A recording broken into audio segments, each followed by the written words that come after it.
Hello guys, कैसे आप लोग? आई होप सभी बढ़िया होंगे, अपनी लाइफ में एंजॉय कर रहे होंगे।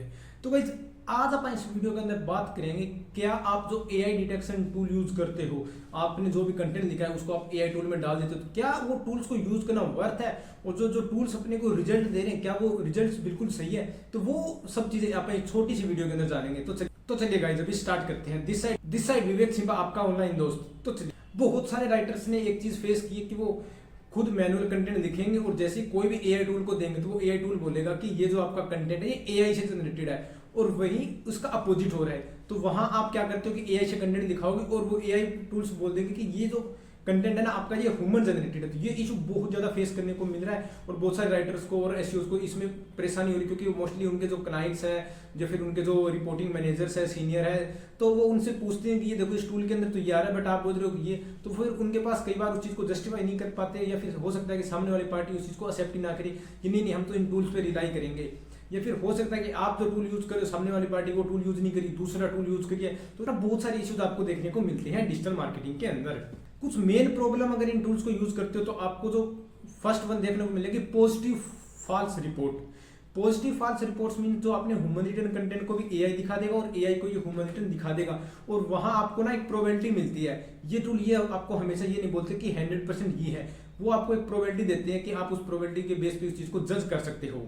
और जो इन टूल्स को यूज करते हैं तो वहां एक चीज इफेक्टेड करता है कि रिसर्च का, जो भी पार्टी इस टूल को यूज कर रही है तो उसको डाउट रहता है कि उसने खुद ने इतनी रिसर्च नहीं की, दैट्स वाई वो उन टूल्स पे रिलाई कर रहा है। And next one is the कि अगर आप टूल्स के बिना क्वालिटी चेक नहीं कर सकते तो मुझे नहीं लगता कि आप डिजिटल मार्केटिंग में लॉन्ग टर्म पे सस्टेन कर पाओगे, क्योंकि आज के टाइम में इतनी चीजें इवॉल्व हो रही है। तो आपको अगर मैनुअली इंटरप्ट नहीं कर सकते कि ये एआई जनरेटेड है या फिर ह्यूमन जनरेटेड कंटेंट है, या फिर इसकी इंटेंट क्या है, अब वो क्या है, ग्रामर है, या फिर आप सेंटेंस को पढ़ोगे उसकी सीक्वेंस क्या है, उसका प्रॉपर मीनिंग बन रहा है कि नहीं, अगर आप ये चीजें नहीं कर पाओगे तो फिर कहीं ना कहीं फिर आप एआई टूल्स का यूज करोगे, फिर आप इसी सेम लूप के अंदर फिर से उलझ जाओगे। Is the professionalism. अगर आप अपने क्लाइंट्स के सामने या अपने मैनेजर के सामने इन टूल्स को यूज करके बताते हो कि ये देखो सर इस टूल पे देखो, तो वहां क्या होगा, आप अपने खुद पे डाउट कर रहे हो। आपने अगर मैनुअल रिसर्च करी, अच्छे तरीके से कंटेंट लिखा है, हाई क्वालिटी कंटेंट लिखा है, हो सकता है आपने एआई का हेल्प लिया हो, बट एआई का भी कंटेंट को आप एक सिस्टमेटिक तरीके से यूज करोगे तो आपको ज्यादा दिक्कत नहीं आने वाली। आप आने वाली वीडियोज भी आप बनाएंगे कि जैसे आप किस तरह एक एआई कंटेंट को ह्यूमनाइज कर सकते हो, या फिर एक बेटर तरीके से एआई से ह्यूमन कंटेंट लिखवा सकते हो। किसी दूसरे दिन इस वीडियो को बनाएंगे, तो इसीलिए बोलता हूँ चैनल को सब्सक्राइब करो ताकि आप इस तरह की वीडियोस को मिस ना कर सको। यहाँ भी बैक टू द पॉइंट ये बात करते हैं कि तो यहाँ मेन पॉइंट क्या होना चाहिए। तो फर्स्ट वन कि आपका कंटेंट यूजफुल है कि नहीं।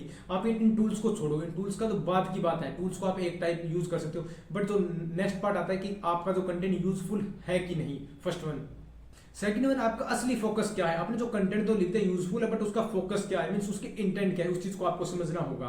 नेक्स्ट जो आपका रीडर है, जो इंटेंट आपने अगर क्लियर कर रखी है, जो आपका जो उसको रीड कर रहा है और उसको वैल्यू मिल रही है कि नहीं, अगर आप उसको वैल्यू नहीं दे पाओगे तो मुझे नहीं लगता कि आपके लिए वो कंटेंट वर्थ है ना। उसको फिर गूगल भी उसको वेटेज नहीं देगा, हो सकता है कि एक बार उसको इंडेक्स कर दे फिर धीरे धीरे उसकी वेटेज डाउन हो जाएगी। ये चीज मैंने भी बहुत सारी वेबसाइटों पर देखी है गाइस।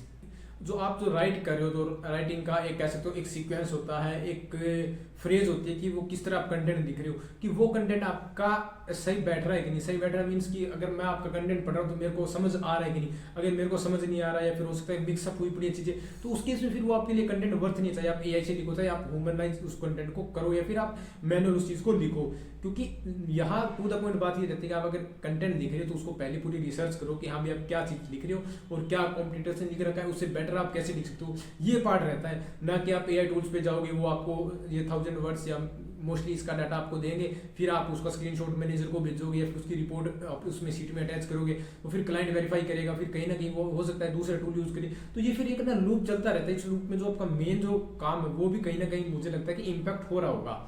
तो गाइज इन द लास्ट मैं आपको यही बोलूंगा कि आप इन टूल्स को यूज करो, बहुत अच्छी बात है, बट इन टूल्स ने अपने आप को मार्केट कर रखा है। ये भी कहीं ना कहीं सेस के अंदर है, सॉफ्टवेयर एज ए सर्विसेज। आप इन टूल्स को बार बार यूज करते जा रहे हो और इनके एडिक्ट हो रहे हो।